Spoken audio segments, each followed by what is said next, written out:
चलो सब चलो, जल्दी जल्दी चलो। পালাচ্ছিস কোথায়? जय भवानी विपत्तारिणी महागौरमा। যুদ্ধ কর! नहीं भाई नहीं।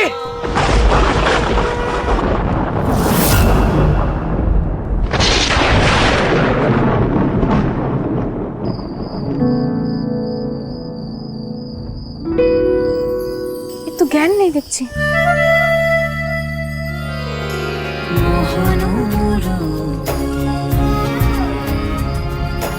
মহানুরোধে নিরুখী নিরুখী নয়ন জুড়ায় কি যে পরে হলো দর্শন বিচ্ছেদ রাজেশ্বর অনুরাগে প্রাণ তরুণ হৃদয় যে রসময়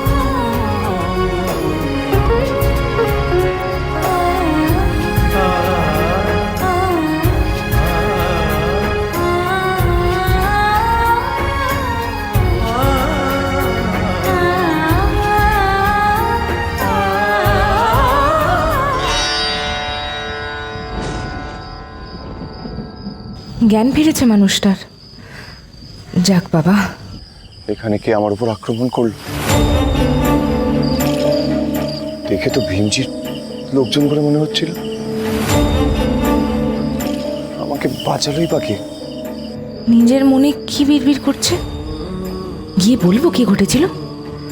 না বাবা, দরকার নেই। অচেনা মানুষের সাথে কথা বললে মা আবার বকবে। এ কি, আমার ঘোড়াটা কই?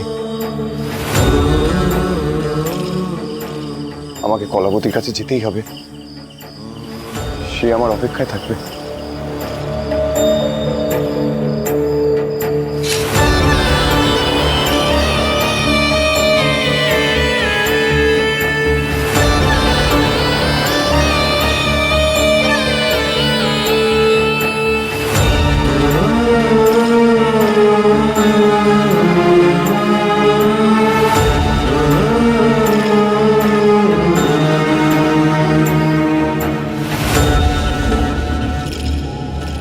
ওনাকে ফেরত দিয়ে দিই।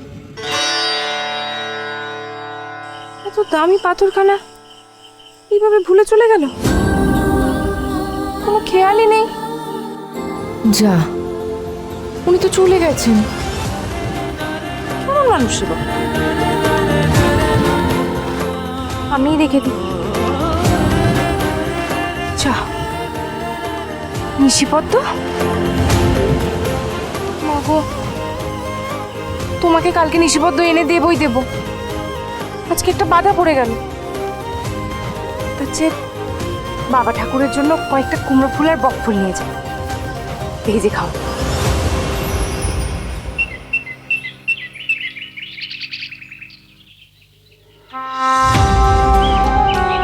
আত্মারাম চৌধুরীর মাইয়া না? চৌধুরী মশাইয়ের মেয়ে ভবানী তো মনে হচ্ছে।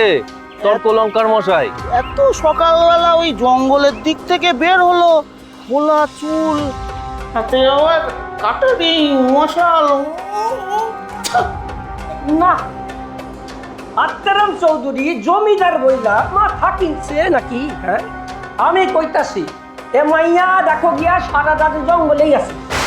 তাহলে জঙ্গলে তো বাইরে হইলা কি কইরা? হ্যাঁ, এইটা মানা যায় না, এটা মানা যায় না। চৌধুরী মশাইয়ের বাড়ি চলুন পণ্ডিত মশাই, খবরটা জানা যাক। সবকিছুর একটা সীমা থাকে। মেয়ে মানুষ লাঠি খেলছে, এখনো বিয়ে দিল না বাপটা।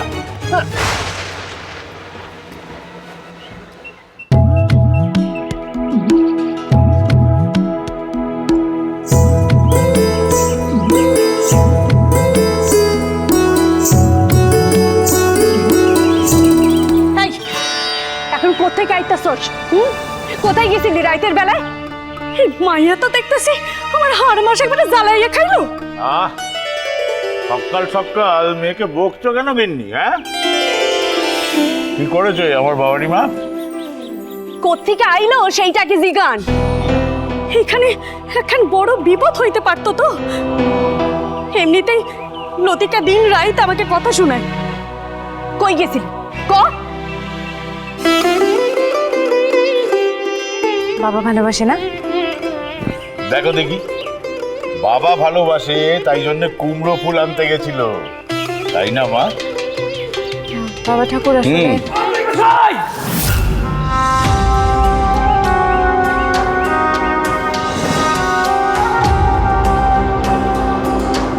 কি ব্যাপার তর্কালঙ্কর মশাই, সকাল সকাল আপনারা?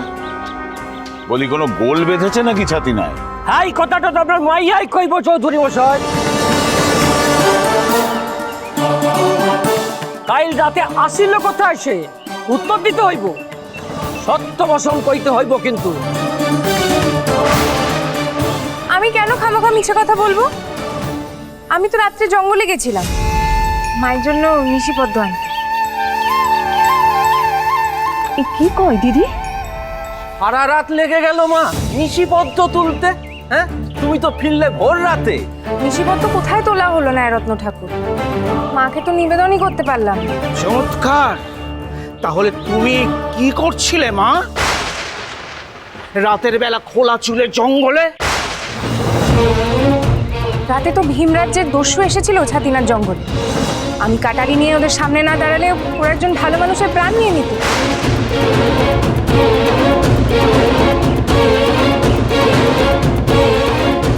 ও মা গো, মা এ কি কইতাছে আপনার নাতনি? বড় বৌমা এখন কান্নাকাটি কইরা ঘটনাখান বাড়াইয়া তুলো না তো।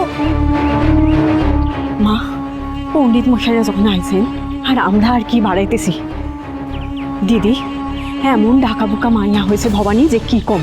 চৌধুরী মশাই, আপনার কিছু কওনের নাই? কাকে? ভবানী মাকে? কি বলবো তর্কালঙ্কর মশাই, আমার তো মনে হচ্ছে ভবানী মার হাতেই ছাতিনা রক্ষা পেয়েছে।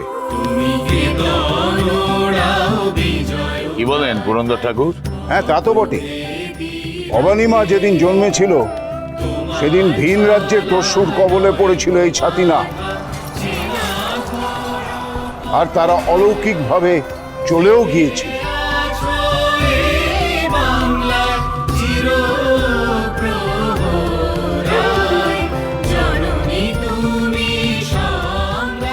কর্তা ঠাকুর, ভীমজির দলবল সব খিড়কি দিয়ে পালিয়েছে। মেয়ের তো সাংঘাতিক ক্ষমতা।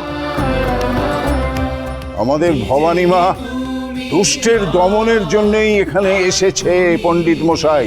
আমুন পুরন্দর ঠাকুর আমুন। জমিদারের হয়ে সালিসি করে করে তো নিজের জাত ধর্ম সব জলাঞ্জলি দিচ্ছেন। ও মা পণ্ডিত মশাই, আপনারা ঠাকুর জাটাকে কেন কথা শোনাচ্ছেন? ভবানী, তুমি আমাদের মধ্যে কথা বলছো কেন? এতটুকু সহজ শিক্ষা নেই আপনার মেয়ে। এবার কিন্তু আপনারা সমাজচ্যুত হবেন।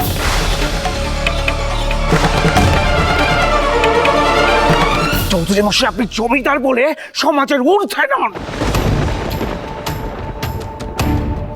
আমি কবে সমাজকে অস্বীকার করলাম? করেছেন চৌধুরী মশাই, করেছেন। মেয়েকে এতটুকু আচার শেখাননি, উল্টে লাঠি খেলা তরোয়াল খেলা এইসব শিখিয়েছেন। বাহ, সমাজের অন্য মেয়েদের কি ধারণা হচ্ছে বলুন তো?